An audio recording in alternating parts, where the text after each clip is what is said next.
Aloha artists, Miss Maggie here. Today we are going to leave our technology behind, go outside and draw landscapes.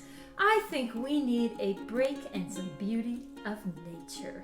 But first, let's learn a little bit about what goes into a landscape and what supplies we're going to need to bring with us. Okay, first of all, supplies today are pretty simple. You'll want pencil, eraser, you're going to want a large drawing paper, and you're going to need a clipboard. Might be an actual clipboard, or maybe it is a board with some clips or with some tape. Some way of keeping your artwork on a hard surface and from blowing away, because it gets windy sometimes. And so, with that, large drawing paper, pencil, eraser, and a clipboard with tape or some way of connecting your board and your paper. Okay, go find those supplies and meet me right back here. And so today you are going to go out into your yard or neighborhood and find a landscape to draw. What is a landscape? A landscape is an artwork that shows a scene that has nature in it. It might have houses in it, but it has nature in it for sure. That has things that are up close, which we call the foreground, just like those banana trees there. And a little bit further away, like these lo'i here, which we call the middle ground. And then things that are much farther away, like the background over there. This artwork behind me is a landscape. I painted this view of K-1 out on the road to Hana. It's one of my favorite places. I love looking at what's up close, all these banana trees and whatnot, and the papaya, and then all the little details in the lo'i, and then the point of land there with all of its beautiful colors in the background, the ocean and the clouds, all of it.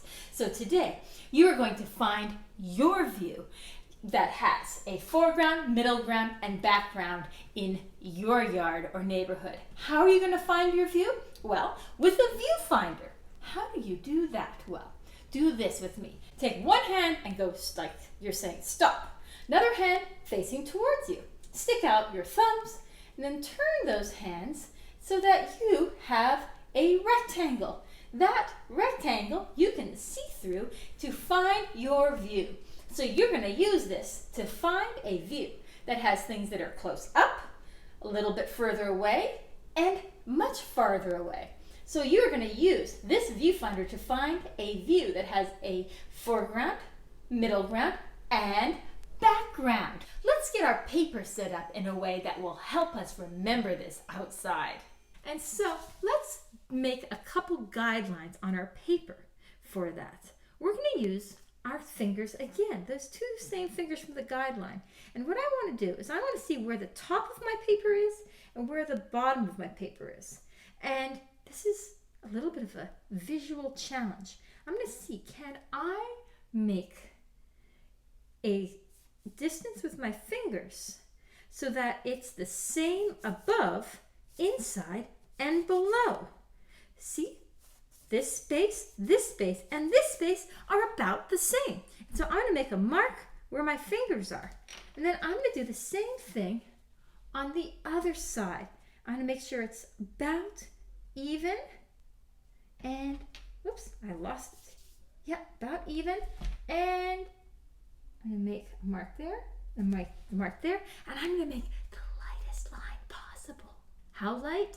The lightest line possible between those two marks, because that line is going to disappear into our artwork. But it's helpful to just remind us foreground, middle ground, background. Sound good? Okay, let's take our paper on our clipboard. Oops, those clips are sturdy. And our pencil and maybe an eraser, and head outside. So get your viewfinder ready. Remember how to do that. And the first thing you will do is look for your view that has a foreground, something up close, a middle ground, and a background. Try out a couple different ideas, both holding your viewfinder up close and farther away and in different areas till you find something that you like.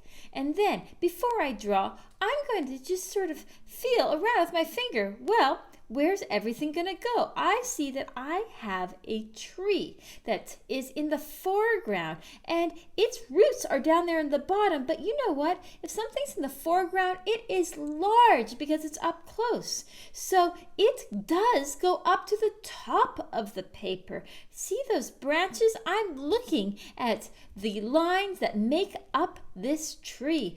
And because it's up close, there's a lot of details. I'm looking at how do I tell about the leaves on the tree? What sort of lines do I see?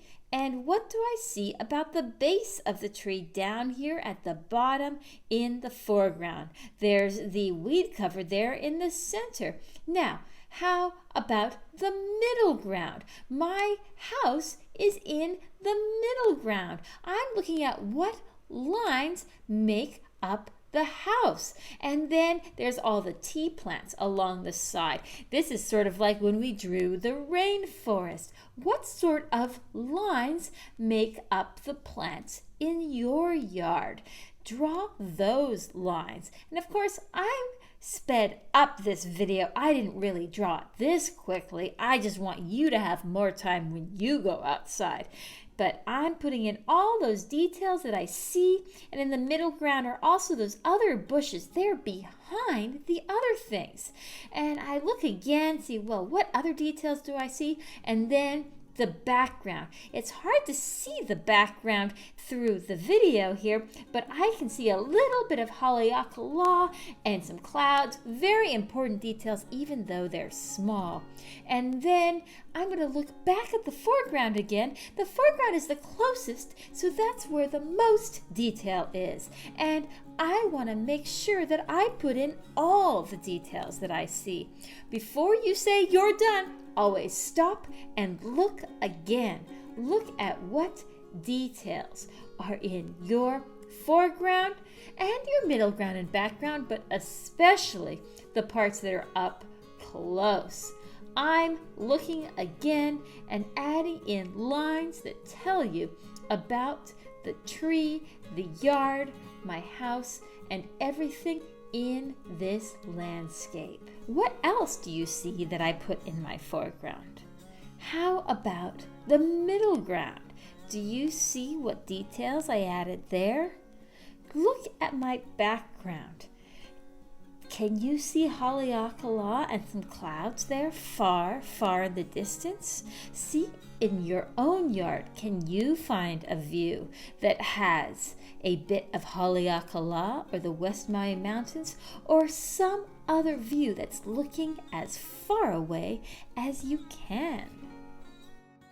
Wow, that was great. Do you have your art supplies all ready? Your pencil, eraser, clips, and board or clipboard or board and tape, and your large drawing paper. If you have all of those, and your viewfinder, then you're ready to go outside and find your view. Also, if you want to color your landscape drawing, go ahead. I think that's an excellent idea. I'll leave that part up to you.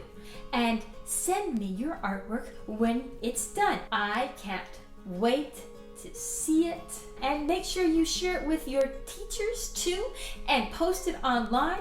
And this is going to be your reflection question for when you're done. What did you draw in your foreground? What did you draw in your middle ground? And what did you draw in your background? I can't wait to make more art with you next week. A hooey ho!